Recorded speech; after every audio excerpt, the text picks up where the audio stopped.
Operation midnight hammer में 125 US military aircrafts ने मिलकर ईरान की न्यूक्लियर फैसिलिटीज फोर्डो, नतांज और इस्फहान पर हमले किए। 21 जून 2025 रात 2 बजे के करीब 7 B-2 स्पिरिट बॉम्बर्स मेडिटेरेनियन सी की तरफ से इजराइल और इराक के ऊपर से होते हुए ईरान में घुसे और ईरान की न्यूक्लियर साइट्स पर हमला किया। इन हमलों के बाद पूरी दुनिया की नजर ईरान की जवाबी कार्रवाई पर टिकी थी। पूरे मिडिल ईस्ट में 2 दर्जन से ज्यादा यूएस बेसेस मौजूद हैं और खदशा जाहिर किया जा रहा था कि ईरान इनमें से किसी भी बेस को निशाना बना सकता है। और फिर 2 दिनों के बाद वही हुआ। ईरान ने कतर में यूएस की अल उद ईद एयरबेस और इराक की ऐन अल असद एयरबेस पर हमला किया, मगर अमेरिकन बेसिस पर यह कोई पहला हमला नहीं था। ईरान माजी में भी कई मर्तबा अमेरिकन बेसेस और उनके एसेट्स पर हमले कर चुका है और एक बार तो अमेरिका की पूरी वॉरशिप को ही नाकारा बना दिया था। आइए जानते हैं माजी के वो 4 वाकयात जब ईरान ने खुल्लम खुल्ला अमेरिका को गहरी चोट पहुंचाई थी। नाजरीन, 3 जनवरी 2020 को बगदाद एयरपोर्ट पर यूएस ने एक ड्रोन स्ट्राइक की जिसमें कासिम सुलेमानी की जान चली गई। वो सिर्फ ईरान के एक जनरल नहीं थे बल्कि सुप्रीम लीडर खमेनी के सबसे भरोसेमंद आदमी और मिडिल ईस्ट के चेस बोर्ड का सबसे ताकतवर मोहरा भी थे। उनकी मौत की खबर ने ईरान में सोग का आलम तारी कर दिया और अब ईरान ने इसका बदला लेने का फैसला कर लिया। जहां लोग सोच रहे थे कि ईरान सिर्फ शोर मचाएगा, वहां ईरान ने डिसाइड किया कि इस बार जवाब सीधा मिसाइल से होगा। ईरान ने ओपनली अमेरिका को धमकी दी और कहा कि अमेरिका ने हमारे सिपह सलार को मारा है, अब उसे इसकी कीमत चुकानी होगी। ऐन अल असद एयरबेस इराक के वेस्टर्न रीजन में अमेरिका की एक बहुत इम्पोर्टेंट बेस है। इस हमले के सिर्फ 6 दिनों के बाद 8 जनवरी 2020 को रात 1:20 पे दर्जनों फातेह और कयाम बैलिस्टिक मिसाइल्स आसमान में नजर आए और वो अमेरिकन एयरबेस पर आग की तरह बरस पड़े। ईरान का ये हमला इतना टारगेटेड था कि इन मिसाइल्स ने अमेरिकन बेस पर फ्यूल डिपो, एयरक्राफ्ट शेल्टर्स और कमांड पोस्ट को पिन पॉइंट एक्यूरेसी से टारगेट किया। और सबसे हैरानी की बात यह थी कि एक भी मिसाइल मिस नहीं हुआ। अमेरिका को पहले से इंटेलिजेंस मिल चुकी थी, सोल्जर्स बंकर में चले गए थे, लेकिन मिसाइल ने बेस का बुरा हाल कर दिया। हैंगर्स, रनवेज, बैरेक्स सब खाक में मिल गए। पहले तो यूएस ने बोला कि कोई कैजुअल्टी नहीं हुई, लेकिन बाद में पता चला 100 से ज्यादा अमेरिकन सोल्जर्स को ट्रॉमेटिक ब्रेन इंजरीज हुई हैं। उनका नर्वस सिस्टम हिल गया था, कई सोल्जर्स की आंखों के सामने अंधेरा छा गया और कई बेहोश हो गए। लेकिन ईरान की दिलेरी दुनिया को तब नजर आई जब इस हमले की जिम्मेदारी ईरान ने खुल्लम खुल्ला कबूल की और कहा कि ये सिर्फ एक वार्निंग थी, अगर आगे बढ़े तो इससे भी बड़ा हमला होगा। अमेरिका ने इब्तदाई तौर पर इन मिसाइल हमलों के असर को मामूली जाहिर करने की कोशिश की। डोनाल्ड ट्रंप, जो उस वक्त अपने पहले टेन्योर में अमेरिका के प्रेसिडेंट थे, ऑल इज वेल कहकर मामले को दबाने की कोशिश करते रहे। लेकिन ग्राउंड पर सैटेलाइट इमेजेस, सोल्जर्स की वीडियोस और बिफोर एंड आफ्टर विजुअल्स ने सब कुछ एक्सपोज कर दिया। ईरान ने उस वक्त भी कहा कि अगर हम चाहते तो अमेरिकन सोल्जर्स के बैरक्स को टारगेट करते, लेकिन हमारा मकसद जान लेना नहीं, एहसास दिलाना था। इस हमले के बाद दुनिया ये देखकर दंग रह गई कि ईरान ने खुल्लम खुल्ला अमेरिकन बेस पर मिसाइलों की बारिश की और आगे से अमेरिका खामोश तमाशाई बना रहा। इससे 1 साल पहले भी एक ऐसा वाकया हुआ था जब ईरान ने अमेरिका को मुंह तोड़ जवाब दिया। जून 2019 की एक पुरसुकून रात के दौरान ईरान की एयर स्पेस में 6000 करोड़ रुपयों का एक American drone RQ-4 global hoc दाखिल हो गया। लेकिन सिर्फ 20 सेकंड्स के अंदर अंदर ईरान ने अमेरिका के इस फखर को आग में बदल दिया। हुआ कुछ यूं था कि 2019 में भी अमेरिका और ईरान के बीच टेंशन्स काफी हद तक बढ़ चुकी थी।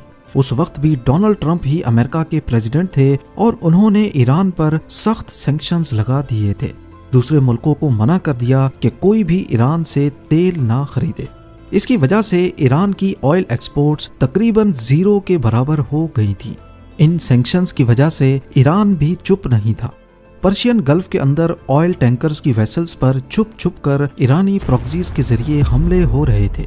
अमेरिका ने ईरान के अंदर मिलिट्री मूवमेंट्स की जासूसी के लिए स्पाई ड्रोन का सहारा लेने का फैसला किया। यूएस नेवी का RQ-4 ग्लोबल हॉक एक अनमैन्ड ड्रोन ईरान की साहिली हदूद में दाखिल हो गया।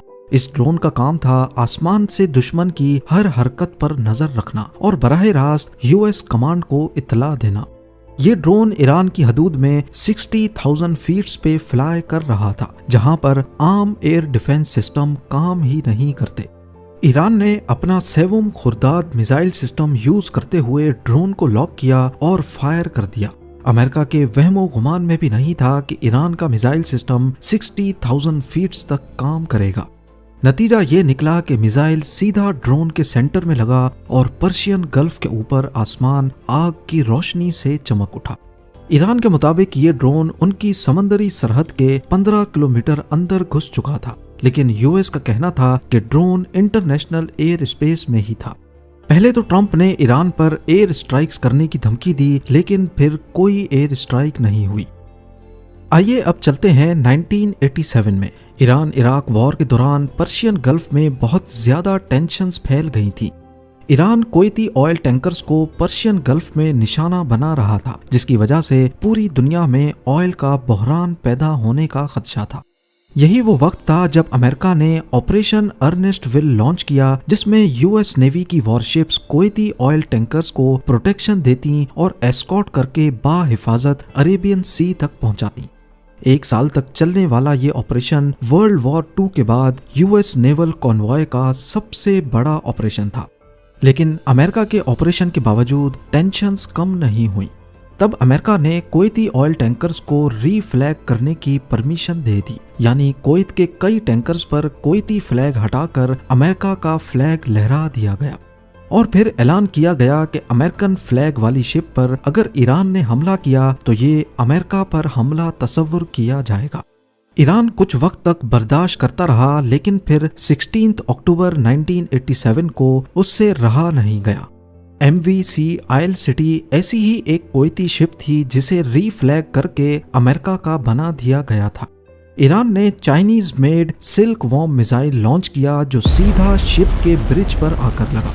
ये 3000 kg का सबसोनिक मिसाइल था जो 120 किलोमीटर तक टारगेट को हिट करने की काबिलियत रखता था। उस वक्त इस शिप के आसपास यूएस नेवी की कोई वॉरशिप नहीं थी, क्योंकि अमूमन ईरान रीफ्लैग्ड शिप को निशाना नहीं बनाता था। ये ईरान की तरफ से किसी भी अमेरिकन फ्लैग्ड शिप पे होने वाला सबसे पहला हमला था। इस हमले में 18 क्रू मेंबर्स जख्मी हुए और शिप का कैप्टन जो यूएस सिटीजन था, उसका चेहरा जख्मी होने की वजह से उसकी दोनों आंखें जाया हो गईं। अमेरिकन फ्लैग्ड शिप पर हमला करने का मतलब था कि ईरान ने सुपर पावर के कॉन्फिडेंस को चैलेंज किया है। बदले में यूएस नेवी ने 3 दिनों के बाद पर्शियन गल्फ में 2 ईरानी ऑयल प्लेटफॉर्म्स को तबाह कर दिया। उस वक्त ये दोनों ऑयल प्लेटफॉर्म्स ऑयल प्रोड्यूस नहीं करते थे, लेकिन ईरानी रेवोल्यूशनरी गार्ड कॉर्प्स इसे मिलिट्री मकसद के लिए इस्तेमाल करता था। अब जानते हैं कि ईरान ने यूएस नेवी की वॉरशिप को कैसे तबाह किया। ऑपरेशन अर्नेस्ट विल के दौरान ही ईरान ने पर्शियन गल्फ में ऑयल टैंकर शिप्स को तबाह करने के लिए एक ऐसा तरीका इस्तेमाल किया जो यूएस नेवी की एक वॉरशिप को भी ले डूबा। ईरानी नेवल फोर्सेस ने पर्शियन गल्फ में माइंस का एक नेटवर्क बिछा दिया। ये माइंस पानी के ऊपर नहीं तैरती थी, क्योंकि अगर पानी के ऊपर होंगी तो आसानी से उन्हें बाईपास किया जा सकता था। इन माइंस को चेन के साथ बांधकर एंकर वेट लगाया जाता और स्पीड बोट्स के जरिए उन्हें पानी में फेंक दिया जाता। चेन की लंबाई इतनी रखी जाती कि माइन सरफेस से 5 मीटर नीचे तैरती रहे, क्योंकि बड़ी शिप्स का हल सरफेस से 10 मीटर नीचे होता है। यानी माइन सिर्फ तब फटेगी जब कोई भारी शिप उसके ऊपर से गुजरेगी।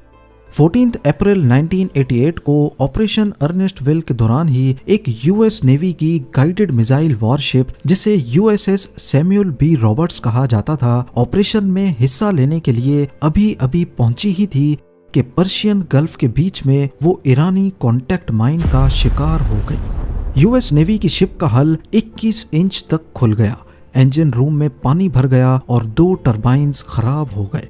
$1500 की माइन ने $190 मिलियन की शिप का बेड़ा गर्क कर दिया।